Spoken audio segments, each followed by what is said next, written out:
We continue now at the top of Daf Tesvav Meseches Makkos. This is Makkos Daf 15b.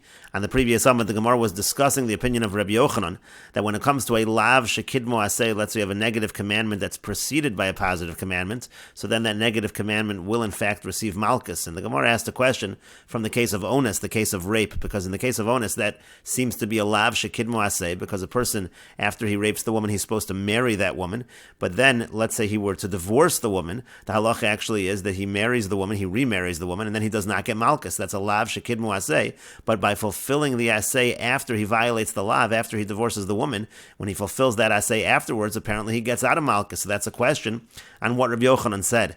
And the Gemara answered on the previous Amud that over there it says kol yomav, his lo yuchal shalcha kol yomav. He can't send her away all of his days. And so from that phrase kol yomav, we understand that all of his days is ba'amod v'hachzer.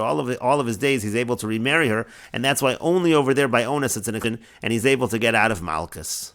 And the Gemara on the previous Amud asked that only works according to the one who says bitlo velo bitlo by lav hanitak leaseh. Bitlo velo bitlo means that when it comes to a lav hanitak leaseh, if you nullify the possibility of doing the aseh, then you get malchus. But lo bitlo, as long as you don't nullify that possibility, as long as it's possible to do the aseh, you don't get malchus. So that actually would make sense. Kol yomav, all of his days, as long as he has a possibility of remarrying her, so then there's not going to be malchus. But if you hold of kimo velo kimo by lav hanitak leaseh, meaning immediately when you come to Bezin, you have a choice, either fulfill the aseh or you're going to immediately get malchus. So then it's not kol yomav. You can't use this answer that all of his days, for the rest of his life, he has the possibility to remarry her and he gets out of malchus. And so that's a question on the answer we gave with regards to onus. And the Gemara says over here, Midi hu taima elul Rabbi Yochanan. The Gemara answers, but the whole reason we're giving over here, this whole answer of kol yomav, is all according to Rabbi Yochanan, because the whole point is that we had a question from onus on Rabbi Yochanan, who said that lo saseh shekidmu aseh gets malchus. But ha'amar le Rabbi Yochanan latana, but Rabbi Yochanan himself is the one who told the Tana, Tani bitlo chayiv velo bitlo pater, that the proper way to teach it is that it is bitlo velo bitlo. If he nullifies the possibility of doing the aseh, then he's chayiv malchus. As long as he doesn't nullify that possibility, he's pater. So since we're giving the answer within Rabbi Yochanan, and that's what Rabbi Yochanan holds anyway, it is no question at all. And the Gemara continues, the Tani Tana Kamid Rabbi Yochanan, because the Tana is really not Mora who teaches brises. He taught before Rabbi Yochanan, Kol mitzvahs los aseh sheyesh bo kol aseh. Anytime you have a mitzvahs los aseh where there's an aseh that you can do to fix the lav, kayim aseh sheba pater. If you fulfill the aseh, then he's pater from malchus. Bittul aseh sheba, but if he nullifies the aseh, chayiv. So then he's chayiv malchus. Now the problem is, which one is it? Is it kayim or is it bittul?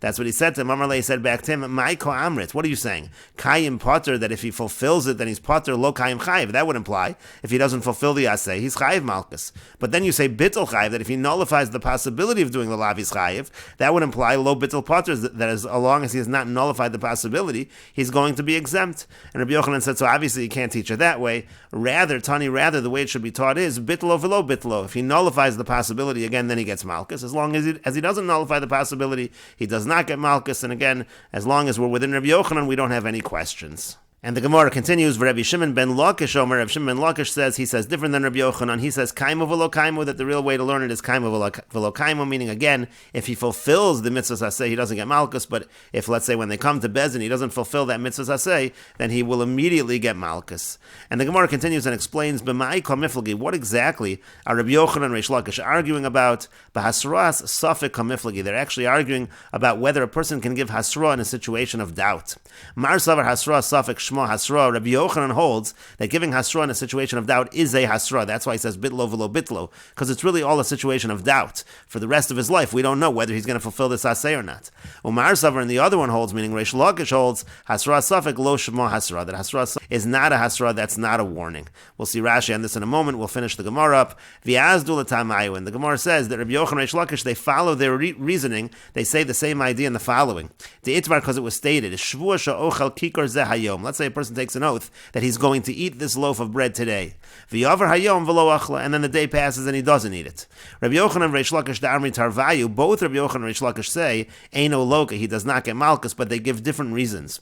Rabbi Yochanan omer eino loka, Rabbi Yochanan says he does not get malchus, and we'll take a look at Rashi. Rashi says, Rabbi Yochanan savar hasra safek shma hasra. Rabbi Yochanan holds that a hasra in a doubt is considered a hasra. V'afagav dechol lo saseh shenitek la'aseh l'dvar of hasra safek, even though every los asay, which is attached to an asay, according to Rabbi Yochanan, really is a hasra of a suffix. It's a warning given in suffix. Meaning why? Sharei kesha over al halav, because when he transgresses the lav, tzarech lahasros bo, you need to warn him. V'hu amar shegamar halav bevitul ha'asay, v'hu amar shegamar halav bevitul ha'asay toli. And again, Rabbi Yochanan says that really finishing the lav has to do with when you nullify the asay. You've never completed doing the lav until you completely nullify the possibility to do the asay.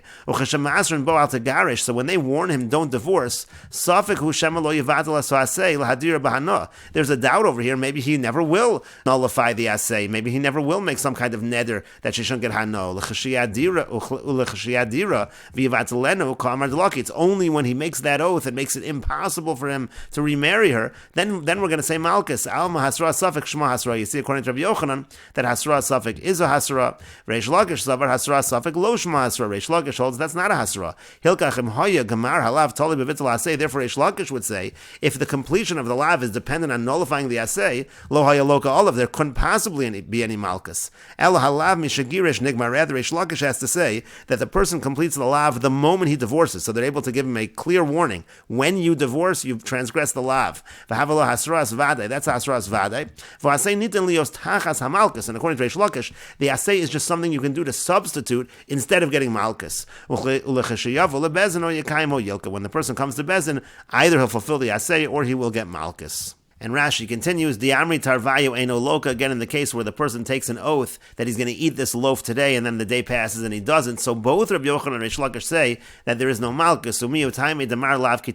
But nevertheless, the reasons that each one gives is different. Rabbi Yochanan gives a different reason than Reish Lakish.